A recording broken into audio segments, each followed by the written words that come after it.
ليه اغلب الناس بقت مستنيه كده؟ انا مش فاهمه. مستنيين ايه؟ مستنيين اللي قدامكم يطلع كويس عشان تبقوا كويسين، يبقى مؤدب عشان تبقوا مؤدبين، يبقى محترم عشان تبقوا محترمين.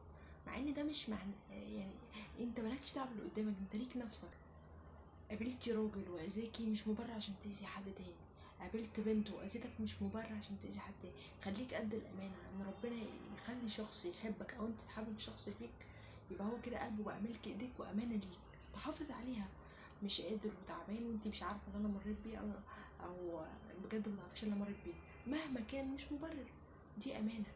كسر القلوب دي عقابها كبير قوي، وهتفضل عايش طول حياتك تاني.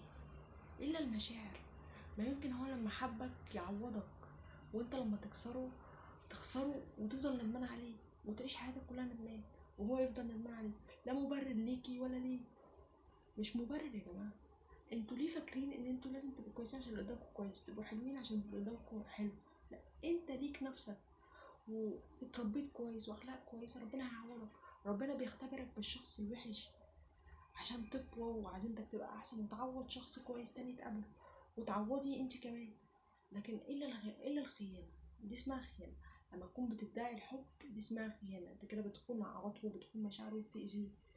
وانت كمان ما هوش مبرر لا ليكي ولا ليه ولا لاي حد ولا لاي بني ادم في الدنيا. المشاعر يا جماعه نعمه من عند ربنا كبيره، ادهان ربنا بيحاسبنا بقلوبنا. خلي بالك من قلبك، خلي بالك من قلبك. ولو قابلتي حد وجعك ربنا هيعوضك وهيجيب لك حقك وهيجيب لك حق. ما تستقلش بالموضوع ده بجد، فعلا.